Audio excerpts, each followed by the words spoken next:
In this video you will see me draw this skull right here, and I'm gonna give advice on drawing in general, and I'm also gonna talk about how you can draw a skull of any sort, shape or size. I do not discriminate. Why it's great for beginners to draw skulls and so on. But first of all, let me make a coffee. Like I did in so many other of my videos, because most good things start with a coffee. It's been a long time since I did a little coffee making montage, so here you go. Something that I also needed to show you was my process, my daily process of trying to find the right sketchbook or sketch pad or whatever. I have so many books and so many sketch pads, it's getting out of hand, and every time I look for something I really have to go out of my way. And this IKEA shelf, it's grown a little bit unstable due to my book collection, and so I'm kind of terrified every time it wobbles a little bit. I fear for my life. But once I have found the right sketch pad, we can get into the first thing that I'm gonna do here in this video, the actual drawing related thing, and that is to do like a little thumbnail drawing of the design that I have in mind. This goes very quick. It's just this one shot that I have. I think it's like 45 seconds or like a minute or something. For you in this video anyways. To me, for me it was like 30 minutes, a little bit more maybe, that it took me to draw this. I did very similar drawings in the past, so I only did this one little thumbnail sketch and I already knew what I wanted and how it's gonna look like. The thing that I played around with the most is the positioning of the red flames. So yeah, but again, I did very similar drawings in the past, so that's not a big problem. And this is already my first piece of advice, you know, give yourself a little bit of a thumbnail sketch and play around with the shading and the colors and the composition and see how it's gonna turn out before you approach a very big version of it. Man, I can't talk. Even though I've never drawn a bear skull or a skull like this in particular before, it's still relatively easy because the concept of a skull is more like always the same. When you can draw one, you can draw all of them. And this is a reason why I advise you to draw skulls. I've talked about this very similar points. I'm making very similar points in this video than in the other video where I talk about skulls and drawing them. Definitely check out this video. Also, when you're done here, I'm very proud of the cinematography at the beginning, if you can call it cinematography. I'm not sure. I mean, it's filmed with my phone and my GoPro 90% of the shots. So, but anyways, my point that I'm trying to make is, when you're a beginner, it's very hard to make things look cool or to draw something that immediately resonates with people. And you can see in this construction phase of this skull that it's very simple. I approach it in very simple block shapes, almost very simple guidelines, and it's definitely not symmetrical, it's definitely not perfect, but it's a skull, so it doesn't really have an expression that much. It's very recognizable. And when you're a beginner and you're drawing skulls, especially, like, I kind of made it easy for myself, you know. In the other drawing, the saber-toothed tiger, it wasn't that simple because it's more of a profile. That's also why it looks a little bit cooler in my opinion. But especially when you have a front view of a skull, man, it's so easy. You can experiment with the shading a little bit, and it's just fun. And you have a drawing that you're proud of, that you can be proud of, and that will motivate you to draw even more and consequently get better. So this is a concept that I talk about in a lot of my videos. Doing things that just look cool and that are easy. Of course, you should always challenge yourself and approach drawings that are more difficult and challenge you as an artist. Blah blah blah, we all know this. But once in a while, you just need a cool big project like that, just to have fun again and just motivating yourself. But one thing that I do have to say is, so yeah, when you're starting out drawing skulls, when you draw your first few skulls, try to put them in like a front view. Try to have a front view of them. That's just much easier, and you can experiment with a lot of things and just make it look cool. Maybe you can implement some other design elements like I did in the other drawing. But then honestly, I would advise you to kind of quickly, not overly quickly, I mean, depends on your drawing skills and how competent you feel with it, but I would say you can already start drawing skulls in profile. It might be a little bit challenging. I taught myself how to do it like with no reference.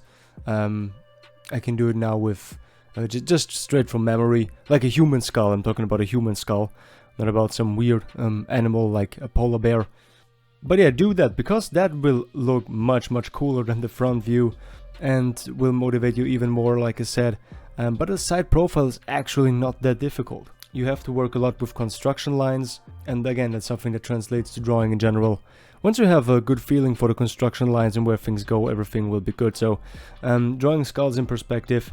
If you want to see me do that, you can always watch the video of the saber-toothed tiger skull. So that's where I draw it in perspective. And but really, a human skull, a very simplified version of a human skull, you can do in perspective relatively fast. You know, even when you're a beginner. When it comes to drawing and art. But speaking of cool animals and polar bears, this skull is actually, I think it's a skull of a polar bear. The reference that I'm using, just some image from Google. But I once saw a polar bear in real life, like just close, like really close, just behind a glass at Schönbrunn, which is a zoo in Vienna. I think actually the oldest zoo in the world. And one of the biggest zoos in the world, with the most visitors, and they have cool animals. I mean, the giraffes, the elephants, they have everything, and you can see the animals very close up. And I was very lucky. I have a video of it, let me show you, of this polar bear and how close it was, just right behind the glass. The video is very quick. I didn't make a lot of photos because I had to fight my way through dozens of Chinese tourists who were like little Chinese women who were taking photos with their iPhones, and I kind of had to fight my way through that to get this short little video. But man, those polar bears are so impressive, especially when you see them like right in front of you. Like, the video doesn't do it justice, obviously. It's just such an imposing animal. It looks so scary. You know, it doesn't look very scary in photographs, but when you see it in real life, it looks much scarier, much scarier. Not just because of the size, but just the animal in general. It's a pretty scary animal. So by now I've started with the most tedious process of a big drawing like this, and that is tracing everything. It takes the longest time. It's the most boring process, if I might say so, because you're just tracing everything that's already there. But also one of the most crucial parts of a drawing like this, because, you know, I do a little bit of a messy sketch almost. As you can see, there are a lot of guidelines with the pencils and with the graphite, and then I kind of lock everything in that I want to keep, that I want to stay with my ink pens. And so it's the most crucial part, because this is what's gonna stay, and this is what's gonna give it the form. On the other hand, I have to practice tracing and being accurate with my lines, since I do also practice tattooing now. So yeah, kind of paying attention to that.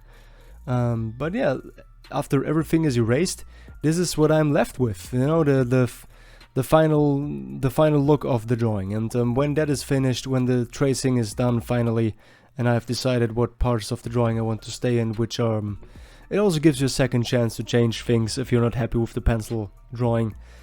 And yeah, now I'm just shading.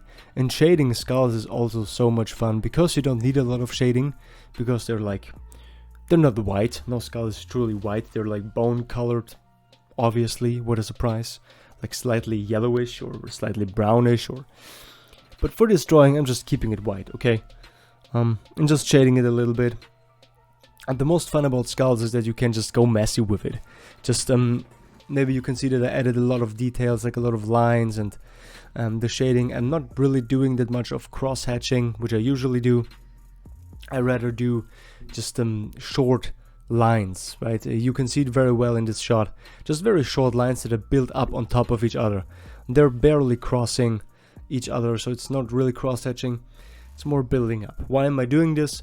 Obviously because the light is falling up on the skull, at the top of the skull, and then everything, you know, that's further down is going to be in shadow, and so it makes sense to build it up like this. If you understand what I mean, you can see it there at the snout area and where the teeth sit in the bone. So just building it up because the light falls on top of the skull, and so the shading sort of makes its way down. I hope that makes sense. And you can create the illusion of detail also, of course, with like barely any effort. Man, there are so many details in this skull that you know, are not really details. It's just shading, and it makes it look like bumpy a little bit. No skull is truly soft and smooth and clean and everything. They're not. They're bumpy, they have little things, and that's why you can't make anything. That's why you can't do anything wrong with skulls. Again, you know, again talking about why it's good for beginners, and why they can look cool very easily with not a lot of effort. It's you know, they just don't take a lot of effort to look cool and detailed, and yeah, that's why you gotta love them. The teeth were a lot of fun to shade. I think they're one of the coolest parts of the skull. Looking at it now, really makes it look dangerous and yeah, cool, and going heavy on the shading of the jaw of the skull. And because I want it to be further in the background, I want the clear distinction between this being further back and underneath the skull, so the shading is gonna be very heavy, especially at the upper part of the lower jaw. That's a handful, isn't it? So yeah, just going crazy with the shading and adding small little details like that, and shading the teeth and the lower jaw, and yeah, really making it pop with very little effort. Okay, now the last part, or should I rather say second to last part, because there's one more step that I'm going to do with the background. This part is, yeah, just coloring in the red flames. I'm sticking to this very simple, just one color of redness flames that I did in the other drawings. In the other drawings, in the saber-tooth tiger and in the mammoth, it was kind of more like a fog almost, or some sort of smoke, and here it's just flames. Very heavily stylized, of course, flames, but more like almost tattoo style flames, so very cool. Just keeping it, you know, red, so it doesn't distract as much from the skull and from the details. That's why I chose like a monotone red, just one shade of it, so it's not too cluttered and too all over the place. So yeah, that's what I'm doing here. And then the last step, as I said, is just to yeah, get some charcoal. And create like a smooth background, just to make it stand out a little bit more, the white of the skull against the white paper, and making it pop a little bit.